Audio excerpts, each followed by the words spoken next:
Hello, my name is Reese Kaya Kamayang, and you're watching rptv. In Regent Park, where people who are living in social housing are facing a renewed sense of urgency surrounding discussions of affordable housing due in part to the rise of food prices, transportation, and healthcare, keeping those discussions alive and current in the minds of policymakers becomes even more vital.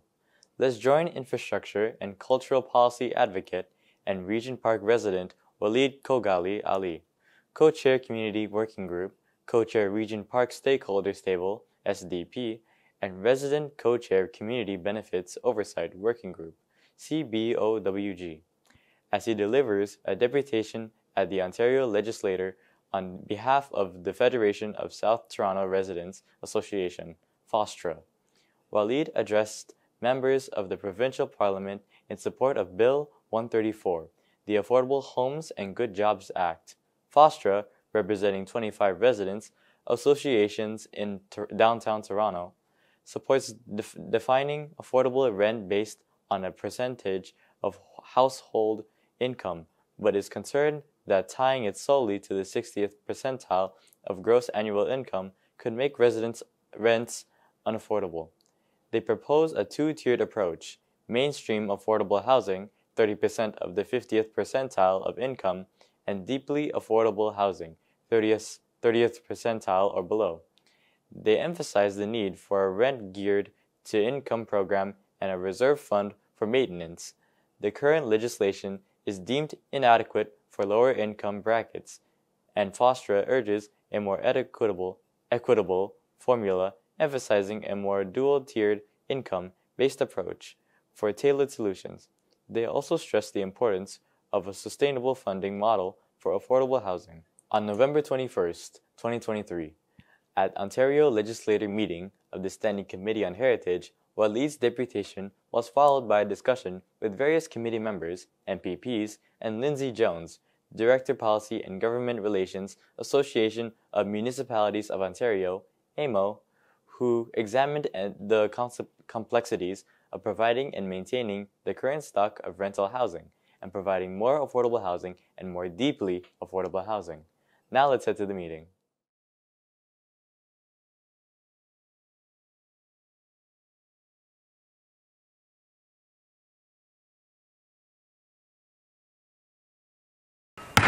Good afternoon, everyone. The Standing Committee on Heritage, Infrastructure and Cultural Policy will now come to order.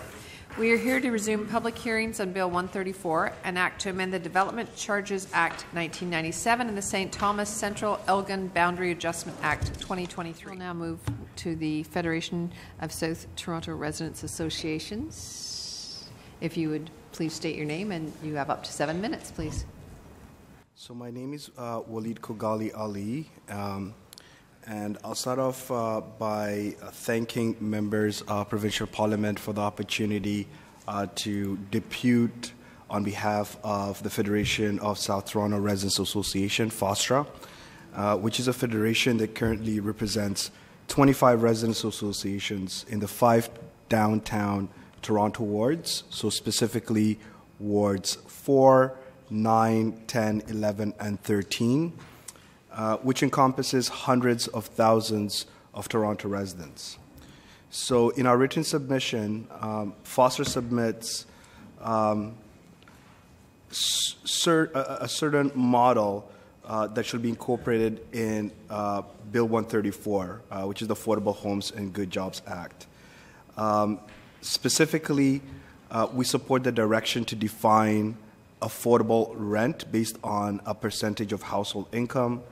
We're also deeply concerned that the definition of affordable rent tied solely to the 60th percentile of gross annual incomes in municipalities like Toronto will actually make rents dangerously unaffordable for many Toronto residents. Further considerations of how to determine affordable rent as a function of income are very crucial. So we recommend a two-tiered approach to rental affordability in the interest of equity and inclusivity. So the first one, and we actually have a nice infographic that I was hoping to share to this on the screen, so I'll try after the end of my submission, because I want to engage all of you visually as well on what those what the approach looks like. So the mainstream affordable housing, what we would like our lawmakers to consider is that this definition is defined as 30% of the 50th percentile of household income, accommodating the median income earner and ensuring broader applicability of the term affordable. The second category is deeply affordable housing, a second tier dedicated to those that are or below the 30th percentile of income. For these households, a rent-geared to income program that stipulates housing costs at 30% of household income will be more appropriate and humane. We also recommend a reserve fund mandate for the maintenance of affordable housing as a prudent addition to ensure the longevity and quality of housing stock. What we don't want is to lose the current stock that we have due to the lack of maintenance. The current proposed legislation as it stands does not sufficiently encompass the lower income brackets. In Toronto, for example, where the 60th percentile of income is approximately $92,000 annually, the definition of affordable at 30% of this income does not serve low to moderate income households, effectively excluding a significant portion of our community. For those at the 30 percentile, dedicating 30% of 60 percentile income of housing costs will consume over 85% of their total income, a stark indication of the inadequacies of the current model. So, for example, the City of Toronto's current definition of affordable rent is based on 30% of household incomes between the 30th and 60th percentiles, which is more humane, but still requires a careful revaluation. Specifically, while the upper limit might appear generous, the 30th percentile threshold seems markedly inadequate. No family, and I just want to repeat this, no family should allocate more than 50% of their income towards housing. That is devastating. So therefore, a more equitable formula will be a 30% of the average household income, or the 50th percentile. This will better reflect the median economic realities faced by the residents of the City of Toronto. So our recommendations to address these concerns, we are recommending a two-tiered approach to affordability, specifically the mainstream affordable housing, which I earlier defined as 30% of the 50th percentile of household income, accommodating the median income earner, and ensuring broader applicability of the term affordable. Then the second is deeply affordable housing, which is a second tier that's dedicated to those at or below the 30th percentile of income. For these households, a rent-geared to income program that stipulates housing costs at 30% of household income would be more appropriate and humane. This tiered approach will not only align with the principles of equity and inclusivity, but will also ensure that the spectrum of income levels within the city is addressed in a manner that is both fair and practical. It is imperative that the forthcoming affordable housing bulletins reflect these nuances to enable municipalities to implement solutions that are congruent with the lived experiences of all residents. Moreover, the importance of a sustainable funding model to support the development and maintenance of affordable housing cannot be understated. The potential exemption of development charges for housing that meets the newly proposed criteria necessitates the introduction of alternative financial mechanisms. 50 seconds left.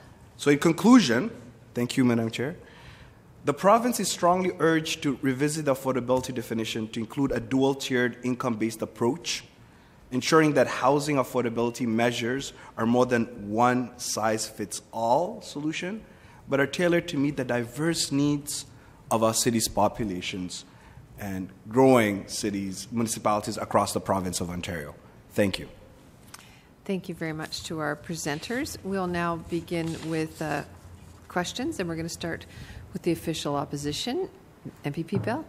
Thank you, Chair, and thank you to the presenters that have come here in person, as well as the President of AMO, who's here online. My first questions are to AMO. I have a few.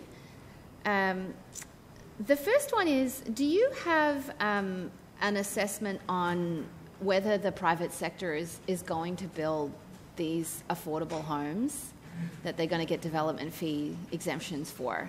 Have you done any analysis on that to see if it's going to work? It's a great question. I think that's one that municipalities are definitely highly engaged in. No, we don't have an analysis. However, we do think that developers are motivated by a variety of different responsibilities to shareholders and are driven by different kinds of incentives than are, for example, municipal governments or not-for-profits. So there's no question that the approach to ensuring that we increase the supply of both affordable housing and deeply affordable housing cannot depend on developers alone and needs to include a range of different public policy instruments and approaches to ensure that we are able to increase the supply that, of course, has been eroded significantly over the past number of decades. This is a second related question. You know, I was here during Bill 23, and I was shocked to see that a lot of the development fee exemptions meant that there'd be less money going to affordable housing and shelters. And this is a development fee reduction that doesn't just apply to affordable housing units, it applies to every single unit that is built. Did you do a calculation on how much funding municipalities have lost as a result of Bill 23 and how much less money is going to affordable housing construction and shelters? So the global figure that we did estimate was that municipalities have lost now approximately $1 billion each year for 10 years. And that includes almost $500 million that would be available to support housing services.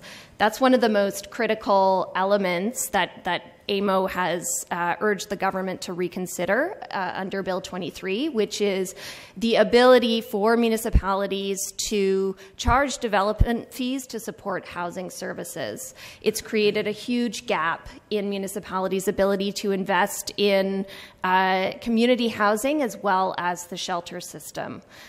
So those are positions that we will continue to urge the government to reconsider going forward. Thank you. That's also something we've noticed as well, because... Point of order. I need to correct a piece of information. The member opposite said that all the units are subjected to the discount or the reduced developer charge. That's not correct. Yes, it is. No. Okay, well... Yeah, it's not a valid point of order. I'm happy you can send information afterwards, but I think it is. Thank you. Okay. My additional question, see, when I look at this definition of affordable housing and I look at, what impact it's going to have, my skepticism is that the private sector's had a very long time to build affordable housing, and we're not seeing affordable housing being built. And I'm worried that even with these changes, it's going to result in a net loss of affordable housing construction, especially when you factor in the $500 million in funding that is projected to be taken out of affordable housing construction and maintenance because of Bill 23.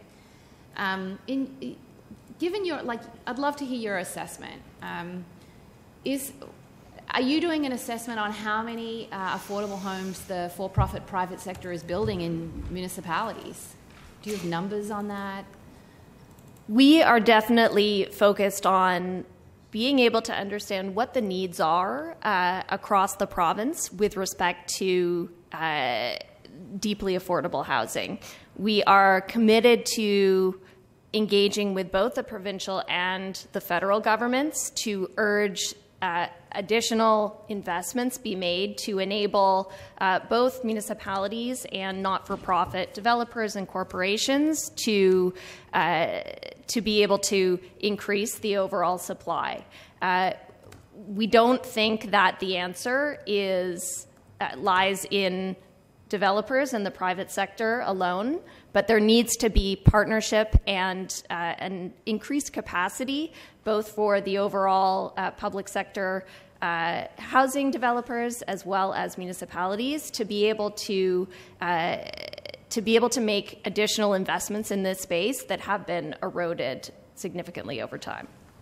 Thank you for that answer. I also share my concerns with just relying on the private sector alone to build affordable housing. I see huge value in incentivizing and encouraging non-market housing and helping municipalities build non-market housing.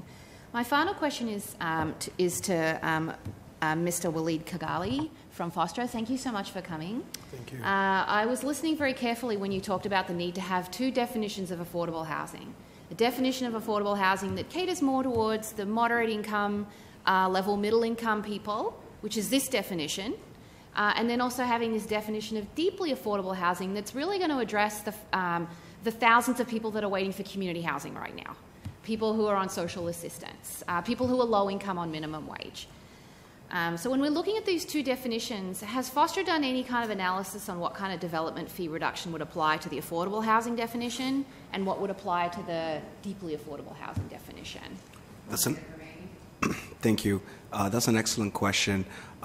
We're actually collecting a lot of data right now because there's been a lot of development applications across the City of Toronto. And unfortunately, at the municipal level, if you are in those committee hearings, you will understand the frustrations of the residents of Toronto, specifically because most of the funding that's coming from our federal government and our provincial government is not restoring investments in the creation of rent geared to income units. What's basically happening is subsidizing for-profit, market-driven development with, come on, my friends, in my deputation I said, who can afford 50% of the income to pay for housing? Like we can't live in a province where this is acceptable. Right? So we need regulatory mechanisms, and this bill is one of the solutions. Thank you. I'm sorry we're out of time, but there's more rounds. I will now move to MPP McMahon for 4.5 minutes, please. Great, thanks. It wasn't going to be this order, but it will be now. Do you want to finish that thought? Thank you so much. Just to finish the thought is that we cannot have just policy and regulatory changes. We also need investments. Investments in restoring the housing stock that addresses the critical needs that we're facing across municipalities in Ontario, specifically because newcomers, new permanent residents, folks who are on a pathway to home ownership will not be able to access housing in many cities if we do not make the investments to create more rent geared to income units. The other suggestion that we've made throughout the submission is we need to have a fund that is created to deal with the maintenance of this affordable housing. We created this crisis. When government stepped back and stopped investing in the maintenance and operations of our housing stock across municipalities, it created these conditions where it's now market-driven. And we need those regulatory changes to capture more folks from living in conditions that are deplorable. No one should be paying 50% of their household income towards housing. Thank you. Thank you. And it's, I lived that in 2011 when we had, about 600 Toronto community housing homes that the mayor at the time wanted to sell off because of the lack of repair. And we had these homes with the heating on in them, refrigerators running, and no one living in them for years and years and years. And it's finally being dealt with now, 12 years later. So I truly believe in your maintenance fund, your reserve fund mandate, and I think that's fabulous in addition to your other ideas. But I want to quickly go, and I only have 4.5 minutes, so we're speed talking here, unfortunately. So to Amo, to Colin or Lindsay, thanks for your presentation, everyone. So you're talking about how this bill does not contain attainable housing definition, and you're asking the government, the main ask is to postpone until we get that.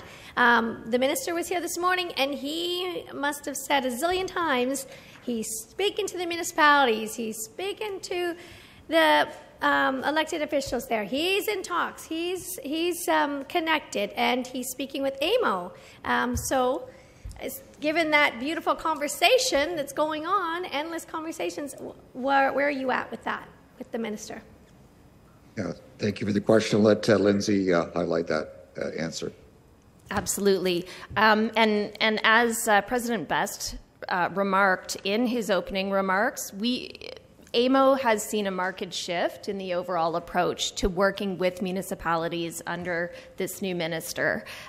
We've been very pleased to see some of the course corrections that have taken place, including in walking back some of the unilateral ministerial modifications to official plans, and taking a more collaborative approach to some discussions around infrastructure. We are hopeful that we will be able to continue these conversations going forward, to be able to focus in particular on the question of housing enabling infrastructure, on the question of how municipalities will be made whole from the impacts of Bill 23, where there remains significant uncertainty regarding next steps. And when it comes to the challenge of homelessness, and in particular its root causes related to income security, the lack of supply of deeply affordable housing, and the need for more robust mental health and addiction supports. All right. And I think that's my time. 3 seconds. All right. Thank you. Thank you very much. We'll now move to the government side. MPP Coe, please. Thank you, and good afternoon, everyone. Thank you very much for being here. My question is directed to Association of Municipalities of Ontario. You talked about your level of engagement that you have, and I think most of the committee members here will know that takes the form of regular meetings that was established through a memorandum of understanding. And that's still happening, isn't it? Regularly? Yes. The AMO MOU remains a critical part of the way that the province engages with municipalities on issues that have fiscal and policy implications for municipalities. And that provides an opportunity to provide you with feedback on proposed policy directions and legislative directions, doesn't it? That is correct. Okay, thank you. Just wanted to establish that there's an ongoing process, been well established for a number of years. Just hasn't started since we introduced the housing legislation. That's correct. I believe it is. It's been in place since 2001. Right. Thank you. Some of you will know that I served both on the Durham Regional Council and the local council in Whitby for a better part of 13 years. And for 11 of those years, I chaired the Planning and Development Committee. So as I travel through the region of Durham, and there's 8 municipalities that comprise that, I see a lot of construction underway, a lot of housing development underway, a variety of housing being built. And more recently, we just announced $5 million for the refuge in Oshawa, which is designed to help create 26 supportive housing units for homeless youth. Just illustrative of the level of activity, building activity, shovels in the ground in the region of Durham. Can you share with us what you're hearing from other municipalities, their level of need of municipality for more affordable housing? I know a majority have already set targets, but talk a little bit more broadly about their level of need. All sectors of the province, and maybe you can add to that level of discussion you're having with NOMA and ROMA as well on this subject, in responding to that? Thank you, Chair. Thank you so much for the question. I think as we saw in the last municipal election and on an ongoing basis since then, municipalities across the province, elected officials and councils have made housing the #1 priority, both with respect to being able to support and drive growth, but also with respect to being able to respond to the growing homelessness crisis that we see in every corner of the province. Municipalities have, with very few exceptions, signed on to the housing target pledges that the province has set for the 50 largest municipalities to be able to move towards that 1.5 million new homes figure by 2031. And we're doing everything that we can within our ability to make those targets reality. It is definitely challenging circumstances, as no doubt everyone in this room will know, with the overall economic conditions, interest rates, the price of construction, both materials and labor. It is a challenge, but municipalities are finding innovative ways to be able to make things happen. And the investments that the government has made as part of the Building Faster Fund, and now with the new funding announced for water infrastructure, are a very important part of municipalities' ability to move forward on that target.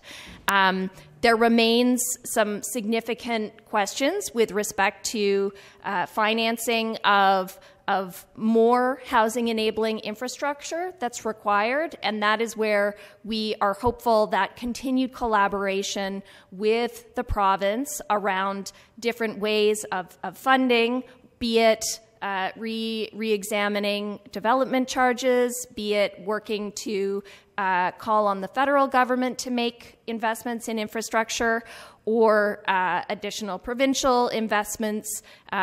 Those are all areas that we are quite focused on. You asked me to speak a little bit about NOMA and ROMA. There are different needs in Ontario's smaller municipalities, but there are needs nonetheless. There continue to be challenges with being able to provide housing for a workforce to be able to support some of these industries, particularly in the north in terms of mining, or in smaller rural municipalities from a tourism and a hospitality perspective. So we urge the government not to forget about the smaller municipalities and what they need to be able to enable growth in their municipalities, separate and apart from those with housing targets. Thank you very much for that response, and Chair, through you to my colleagues here. MPP Sabawi, there's a minute and 50 seconds left. I will do my best. Just so you know.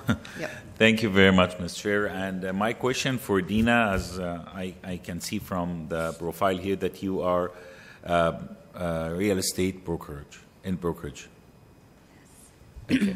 Yes. So out of your experience, let me try to ask you some questions based on your experience. The new family or young families and new immigrants, they go for more for rentals or for buying? They usually go for a rental. Yeah. What city you are from? Pardon me? What city you are from? I'm from Cambridge. Cambridge. Can you tell me when was the last time a rental building built in Cambridge? There's some being built under construction right now. There's not in the new ones based on our government. So I would say the brand new ones are, I have 2016, 2017, roughly that. Everything since then has been condo, but there has been purpose-built rentals around 2016, 17.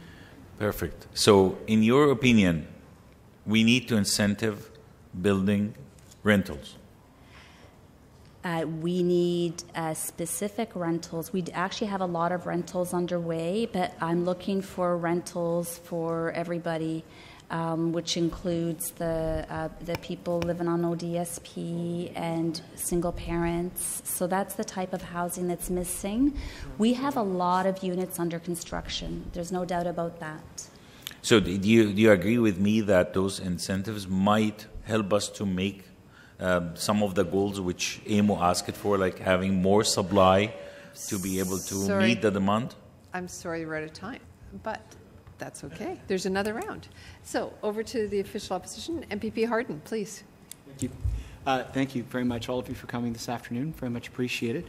I'd like to focus the 7 minutes I have on housing affordability. I want to try to peel away some of what I'm hearing to try to understand, because that's the work of this committee, try to understand some of the levers the government is suggesting we pull to get to housing affordability. It would seem my friends at government are suggesting that supply only is the answer. My colleague from University of Rosedale in the morning questioning with the minister talked about the tool of inclusionary zoning, a tool the City of Toronto has been asking for 2 years. 2 years. It's a tool that we've asked for in Ottawa. It's not been a tool that's been approved by the ministry.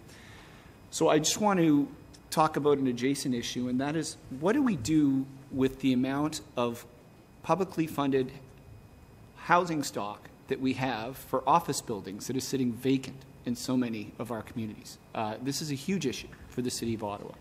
But I noticed when the Minister of Infrastructure was before this committee on a different piece of legislation, we, in that conversation, deduced, I think germane to the discussion of Bill 134, that the Government of Ontario is currently sitting on 812 vacant properties in the province of Ontario. She mentioned in that discussion that they're doing an inventory to try to figure out how those properties could be reutilized. As my colleague has said previously, if we wanted to get Ontario back into the business of building affordable housing, do you think that could make, and I'll start with Mr. Kigali, do you think that could make a material difference so the government could work to set a price that families could afford? Point of order, this is out of the bill. MPP Sabawi, first of all, I have to address you and then talk to me. Go ahead. Point of order. Yep. I think this is not actually part of that bill. Can we keep our discussion within the bill, please? Okay, so it's really not a valid point of order. So keep Thank going you. with the question. I just will say to my friend over there, Mr. Kigali, as you begin, the minister talked about affordable housing ad nauseum this morning, so let's give our friend an opportunity to do that. Go ahead. Thank you, MPP Hardin. When you raise a critical point, and that is, what are we doing with housing stock that could be actually community controlled? So, for example, land trusts, co-ops. What I worry about is changes in government. Sometimes the government will be elected by the people of Ontario that prioritizes housing. Sometimes they don't. So how do we mitigate those circumstances that do come up?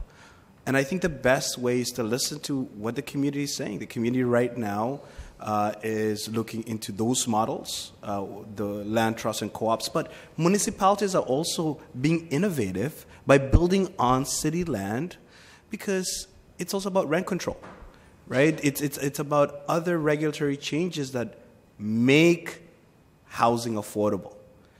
So I think it's critical for us to have a holistic approach. The increasing housing supply is great, but who are you building housing for?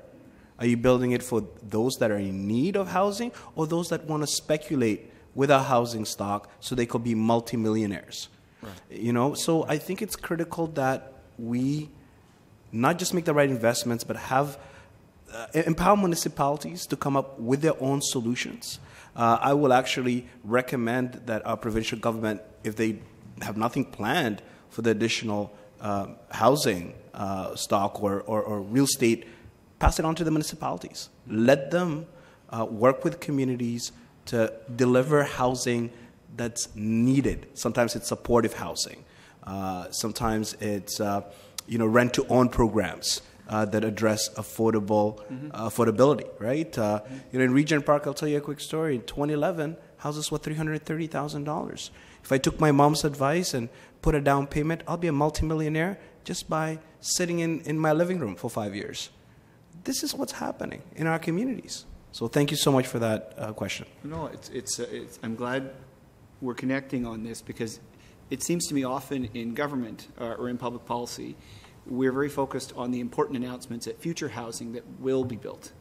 But if we do have in our communities existing housing stock funded by the province of Ontario, funded by municipal governments, funded by the federal government, that is sitting vacant when neighbors are sleeping in the street, when our shelters are full, when international students are staying 12 to 15 to a room, seems to be an incredible waste of resources. I want to just mention, Chair, for the record, we do have a developer in Ottawa, John Constantino from CLV Group, who's partnered with the City of Ottawa to build something called Slate, which has been the repurposing of a federal office building in 2019 that now has 158 units, but the general price for most of those units is about $3,500 a month.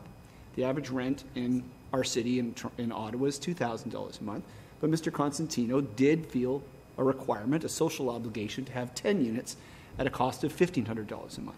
This is a private developer doing a private initiative. Do you think, I'll turn to our friends at AMO, do you think there's an opportunity here for the provincial government, with this amendments we can make to this bill, to strike up a partnership with your members to figure out how Mr. Constantino's model, he's doing out of the goodness of his heart for his own enterprise, could be given some public funding with resources, building infrastructure we already have? Thanks so much for the question.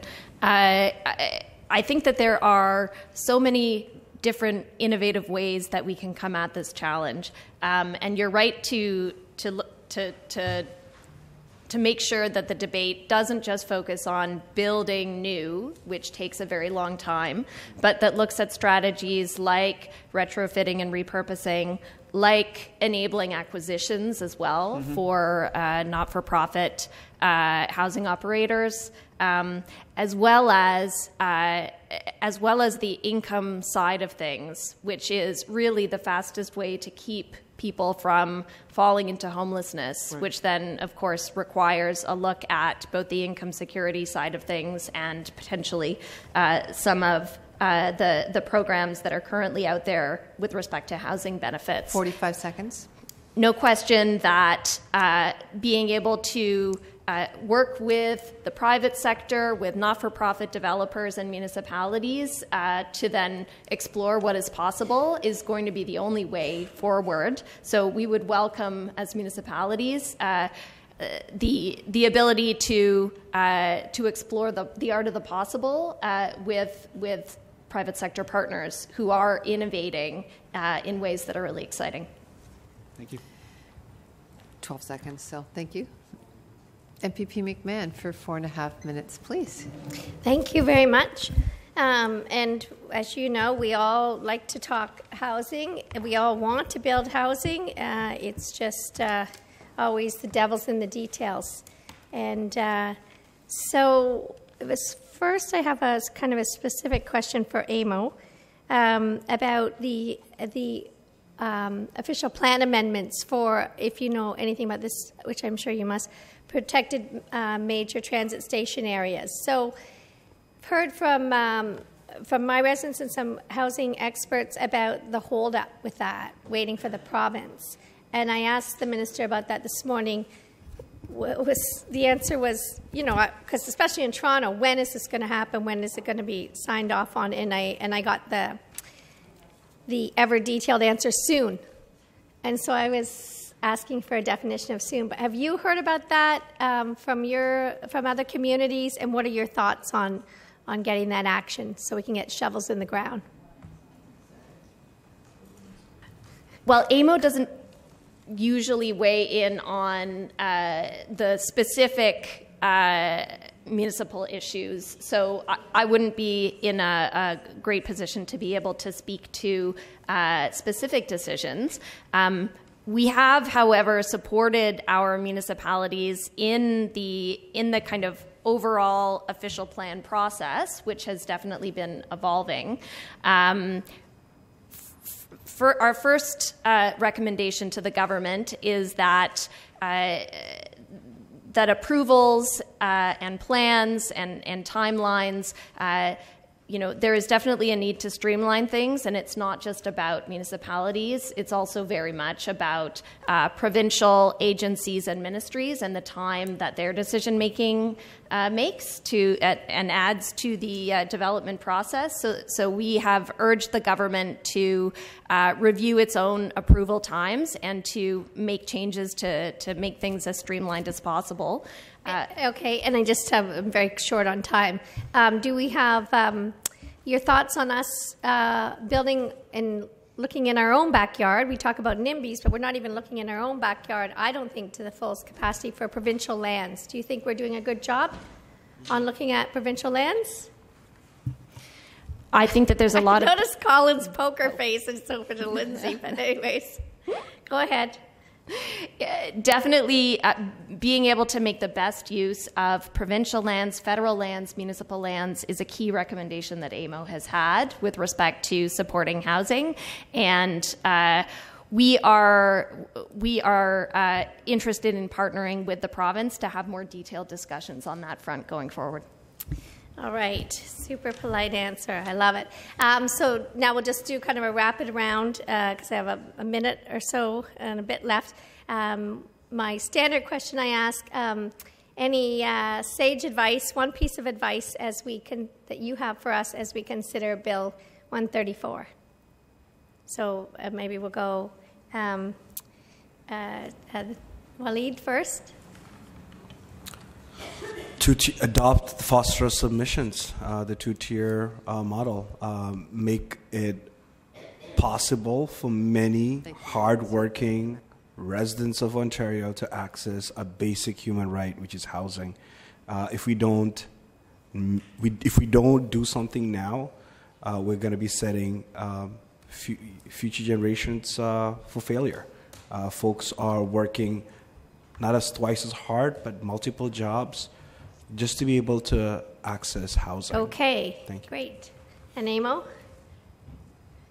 To address some of the uncertainties that are causing challenges for municipalities right now in moving forward, namely being able to take the opportunity to clarify that the development charge exemptions for attainable housing are currently on pause and will be on pause until 2027, and to reinstate housing services. Okay. That's the end of the time. Sorry. All right. Going to the government side for 7.5 minutes. MPP Sabawi, please. Thank you very much. And I would like to just, again, address the supply issue. In my opinion, changing the definition of affordable, deep affordable, not really affordable, slightly affordable, will add more layers of complexity in definitions of what we can define for different levels. And in the same time, we are still discussing attainable and non-for-profit and rental, which is just 3 categories. We're still in discussions about that till date. Now we are trying to add more layers of affordability and deep affordability. My question is, if we extended the umbrella for more people to be eligible for affordable housing, when we don't have affordable housing, that will make the line longer. Instead of staying for 3 years, they would stay for 7 years waiting for that. So again, in my opinion, and I hope to get your input in that, we need to have the supply so that we can service the people. Thank you. That's an excellent question and remark. I agree with you. We need more supply because our population is going to go up. So there's no disagreement there. But who are we building housing for? When we're talking about supply, who are you building the housing for? Is it for those folks who, we've got the data, right, from Statistics Canada, from the City of Toronto, they cannot afford to live in housing because the definition of affordable housing and the subsidies that our municipalities qualify for doesn't cover that need. So I think we need to be much more intentional in making sure that the supply is delivered correctly. We have the private market that will bring about a supply into the market, but we need to make sure that municipalities, non-for-profit organizations, land trusts, all those solutions are part of it so that cities can also take on the responsibility to ensure that the needs of local residents are met. Mayor Olivia Chow has been championing for more funding from the federal government. Our premier is on board with that agenda to secure more funding. But we don't want the funding to go specifically for market-based housing solutions. We need government intervention. We need housing stock through rent geared to income programs that are administered by the cities for it to work. I love in Regent Park. I love that community. But not just because of how diverse it is socioeconomically, but because also we have a local social housing provider that is part of the solution. We need to make more investments in local housing social providers to make sure that there's more access to affordable housing. I will leave the rest of the time for my colleague. 4.5 minutes. Madam Chair, through you to AMO. So now we are in a housing crisis here. That's why we are driving the province in a crisis mode, not in a normal mode. So we have a lot to deal with in crisis, and we need to move fast. So I have heard that the municipalities has challenges when we are exempting some types of development, the development charge, right? So can you please, from your perspective, let us know that how do you understand those being exempted development? What are they? Thanks so much. Bill 23 put in place a number of different exemptions in the context of development charges. Today we've talked about exemptions for the construction of affordable units and potentially attainable units. But additional changes that were made to the Development Act includes the eligibility of all of the different types of costs that can be included for under municipalities' development charges that cut across the entire spectrum of housing. So the exemption of things like the value of land or the cost of studies or the cost of housing services have really significant impacts on municipalities' ability to collect revenue to be able to fund growth. So those are areas that as you go forward, municipalities would like to engage further on potentially doing some course corrections there. With respect to affordable housing, AMO does support the changes that the government has put in place to put discounts in place for the construction of affordable units with this new definition. We think that is a way that we can help to support not-for-profit developers to be able to move forward with some of the important work that they do. So thank you for your answer. So I heard a lot of big money. So can you let us know that what will be the percentage that you're looking at? There are a lot of development charges that you are collecting for the municipalities, right? Mm-hmm. Now, those portions that being exempted cover how many % of the total development charge income? It's challenging given that all of the municipalities are at different points with their development charge bylaws. And that is why we have estimated that once all of the changes are in place, that Bill 23 puts in place, it will be $1 billion a year. Okay. That not we are short. Not the amount, percentage. I couldn't be able to speak to that right now. Yeah, because you know what, $1 billion is a big number, but if you got 100 billion income from development charge every year, 1 billion is nothing. If you got only 10 billion, that is maybe huge. If you got 2 billion, right? So my question is about the portion that I need to understand, because if we keep saying that it is a very hard impact, I need to know 50 how seconds. hard it is. 50 seconds. It is a very significant impact that is having the effect of municipalities not being able to move ahead with projects for water and wastewater treatment plants, infrastructure that are needed to be able to support the increase in housing. So still no portion that you can give us an answer. That's correct. Thank you. Thank you, Madam Chair. Okay, thank you very much, everyone, for presenters for being here. I'll give you a second to leave the table and then a chance for the next set of presenters to come forward. So thank you again for being here today. Our next group is the Miracle Arena Canada. Thank you so much for watching. Don't forget to like, comment, share, and subscribe to our YouTube channel. Also follow us on social media, and for more information, check out our website.